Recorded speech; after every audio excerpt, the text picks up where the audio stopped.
के नाम का जय घोष लगाएंगे। बोलिए श्री सद्गुरुदेव महाराज की जय। आदिशक्ति जगत जननी श्री माता जी की जय। साचे दरबार की जय। मंच पर विराजमान परम पूज्य भाईगण, यहाँ पर उपस्थित सभी धर्म प्रेमी सज्जनों, प्यारी भक्तिमती आदरणीय माता एवं बहनों, आज हम सभी लोग अपने इष्ट देव श्री सद्गुरुदेव महाराज जी के पावन जन्म उत्सव को मनाने के लिए हम सभी लोग एकत्रित हुए हैं। तो आप सभी लोगों को जन्मदिन की बहुत बहुत शुभकामनाएं। वास्तव में अभी हम सुन रहे थे सत्संग के अंदर कि जब जब संसार के अंदर धर्म की हानि होती है, अधर्म बढ़ने लगते हैं, अत्याचार पापाचार बढ़ते हैं, तब तब महान पुरुष ऐसे धराधाम पर मानव शरीर धारण करके संतों की भक्तों की रक्षा करने के लिए आते हैं। ऐसे ही देखिए गुरु महाराज जी भी आज हम भक्तों की रक्षा करने के लिए ऐसे धराधाम पर आए हुए हैं और हम सभी लोगों को सत्य का मार्ग दिखा रहे हैं। वास्तव में हम सब लोग भी बड़े भाग्यशाली हैं, जो कि हम सभी लोगों को गुरु महाराज जी का सानिध्य प्राप्त हो रहे हैं। संतों ने कहा भी है, सौभाग्य से मिला है गुरु देव का सहारा। ये बड़े ही सौभाग्य हमारे हैं, अहो भाग्य है जो कि हमें साक्षात गुरु महाराज जी का सानिध्य प्राप्त हो रहे हैं। और गुरु महाराज जी हमें यही प्रेरणा देते हैं कि हे मानो, तू अपने जीवन के अंदर सत्य के मार्ग पर चल करके और अपने जीवन का कल्याण कर। और साधु संतों के महान पुरुषों के बताए हुए मार्ग पर जो भक्त चलता है, वास्तव में अपने जीवन को सफल और सार्थक बना लेते हैं। तो हम सभी लोगों को भी देखिए गुरु महाराज जी के चरण कमलों की सेवा करने का ये सुनहरा मौका मिला हुआ है। तो हमें भी समय का सदुपयोग करना चाहिए। देखिए आज हम उन भक्तों को याद करते हैं जिन्होंने अपने जीवन के अंदर गुरु महाराज जी के बताए हुए मार्ग पर चले। शिवाजी महाराज को देख लीजिए। शिवाजी महाराज कहते हैं संसार के अंदर वो राजपाट भी संभालते थे और साथ साथ गुरु महाराज जी के चरण कमलों की भी सेवा किया। आज हम सभी लोग उन भक्तों को याद करते हैं। ठीक इसी प्रकार से कहा जाता है, भक्त आरुणि के बारे में अब सभी लोग जानते हैं कि ऋषि महर्षि धौम्य के कहते हैं कि अनेक शिष्य थे। शिष्य तो बहुत होते हैं, लेकिन हमारे संत कहते हैं भक्त बहुत तेरे, भक्ति करने वाले कोई कोई। तो कहते हैं कि उनके बहुत सारे शिष्य थे, लेकिन 3 शिष्य प्रमुख माने गए। कहते हैं भक्त अरुणि, उपमन्यु और तीसरा वेद। ये 3 शिष्यों के बारे में कहा जाता है और इनमें से भी प्रमुख शिष्य अरुणि के बारे में ही कहते हैं, सुनाते हैं कि उन 3 शिष्यों में से भी प्रमुख शिष्य कौन थे? भक्त अरुणि थे। कहा जाता है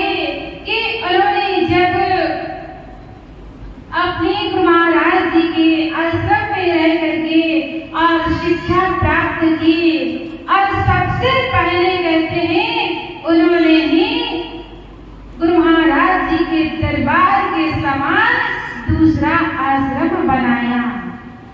और देखिए गुरु महाराज जी की आज्ञा का वो पालन करते थे, तत्पर रहते थे। एक बार ऐसे ही कहते हैं बारिश का मौसम था, तो जब बारिश हो रही थी तो गुरु महाराज जी ने देखा कि बहुत बारिश हो रही है। खेतों में जो धान लगाया हुआ है, अगर खेत में ज्यादा पानी भर जाएगा और ज्यादा पानी भर जाने से जब मेड़ टूट जाएगा तो पानी सारा उसमें से निकल जाएगा, और जब पानी खेत से निकलता है तो खेत में गड्ढे पड़ जाते हैं। तो गुरु महाराज जी ने सोचा और भक्त अरुणी को आवाज लगाते हैं कि अरुणी पुत्र सुनो, तुम जो है खेत में जाओ और कहते हैं बारिश से जो मेड़ टूट जाए उसमें मिट्टी डाल देना, जिससे खेत का पानी बाहर ना जाए और फसल में नुकसान ना पहुंचे। गुरु महाराज जी की आज्ञा को लेकर के और अरुणी भक्त दौड़े दौड़े खेत में चले जाते हैं। संध्या का समय था, लेकिन अपने गुरु महाराज जी के वचनों का पालन करते बड़े प्रसन्न होते हैं कि गुरु महाराज जी के और भी शिष्य थे, लेकिन देखिए इन शिष्यों में से गुरु महाराज जी ने मुझे ही चुना है, मेरा कितना अवभाग्य है।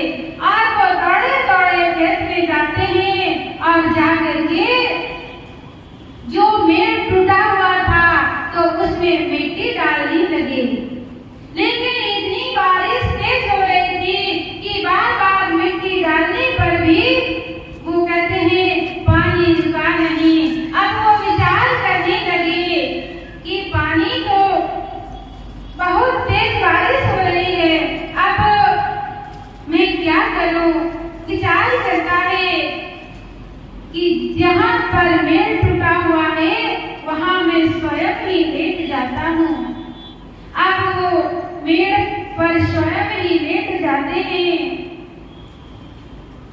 इधर कहते हैं कि आश्रम में जब संध्या काल होती है, पूजा होती है, तो कहते हैं उसके बाद सारे शिष्य गुरु महाराज जी के चरण स्पर्श करते हैं। और गुरु महाराज जी ने देखा कि मेरा शिष्य अरुणी तो है नहीं, यहाँ पर सारे शिष्य दिख रहे हैं। तब अपने शिष्यों से पूछा कि अरुणी कहाँ गया है। तब शिष्यों ने कहा कि हे प्रभु, आपकी आज्ञा से अरुणी कहते हैं कि खेत में मेड़ बांधने के लिए गया था और अभी तक लौट करके नहीं आया। तब गुरु महाराज जी को याद आया है और गुरु महाराज जी कहते हैं कि आवाज लगाते हुए अपने और शिष्यों को लेकर के और खेत में जाते हैं। आवाज लगाते हैं, बेटा अरुणी तुम कहाँ हो। बार बार आवाज लगाने पर भी अरुणी कुछ बोलते नहीं, क्योंकि बारिश से ठंड से उनका जो शरीर था वो अकड़ चुका था। अब जब गुरु महाराज जी ने देखा और दौड़ करके जा करके और अरुणी को उठाते हैं और इस प्रकार से उनको घर में आश्रम पर लेकर आते हैं। और वहाँ पर जब उन्हें होश आता है तो कहते हैं गुरु महाराज जी उनकी सेवा से, भक्ति से बड़े प्रसन्न हो जाते हैं और अपने शिष्य अरुणी को गले से लगा लेते हैं। और गुरु महाराज जी बड़े प्रसन्न हो जाते हैं, खुश हो जाते हैं। क्यों? क्योंकि उनकी सेवा से वो प्रसन्न हुए। ठीक इसी प्रकार से देखिए हम सभी के जीवन में हम भी गुरु महाराज जी के भक्त हैं, तो हमें भी कहते हैं उन भक्तों के समान अपने जीवन के अंदर हमें भी सेवा का सौभाग्य मिला हुआ है। तो हम सभी को गुरु महाराज जी के चरणों की सेवा करें, क्योंकि ऐसा अवसर जीव को बार बार जाएंगे। क्या पता इस संसार में तो हम कितने बार आए होंगे, किस किस रूप में आए होंगे, लेकिन क्या पता हमें गुरु महाराज जी की सेवा करने का अवसर मिला या नहीं मिला। और आगे भी हम नहीं कह सकते हैं कि हमें गुरु महाराज जी का सेवा मिलेंगे। तो देखिए गुरु महाराज जी तो बड़े दयालु होते हैं, कृपालु होते हैं, सदैव वो अपने भक्तों की रक्षा करते हैं। चाहे हम जीवन के अंदर भूल जाए, लेकिन गुरु महाराज जी वो परम पिता परमात्मा हमें कभी भी नहीं भूलते हैं। इसीलिए हमें अपने मन को गुरु महाराज जी के चरणों में लगाए और उनके बताए हुए मार्ग पर चल करके अब जीवन को सफल और सार्थक बनाए। यही वास्तव में हमारा जीवन का लक्ष्य है। और अगर हमने अपने लक्ष्य को ही प्राप्त नहीं किया तो ये मानव तन प्राप्त करके भी हमने जीवन में कुछ प्राप्त नहीं किया। तो हम सभी लोगों को ये सुंदर मौका मिला हुआ है, तो इसका लाभ उठा करके जीवन को सफल और सार्थक बनाए। मैं एक भजन रखूंगी, सभी लोग साथ देंगे। बोले श्री सतगुरुदेव महाराज की सच्चे दरबार की जय।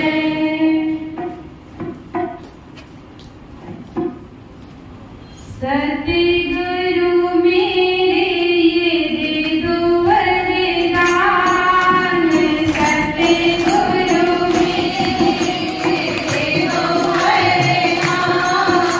सभी लोग ताली बजाएंगे और साथ में भजन भी गाएंगे। सतगुरु मेरे ये दे दो वरदान, सतगुरु मेरे ये दे दो खाते पीते सोते तुम्हारा रहे ध्यान, खाते पीते सोते तुम्हारा रहे ध्यान, खाते पीते सोते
आगे अपरम पूजने बाजी के विचार होंगे।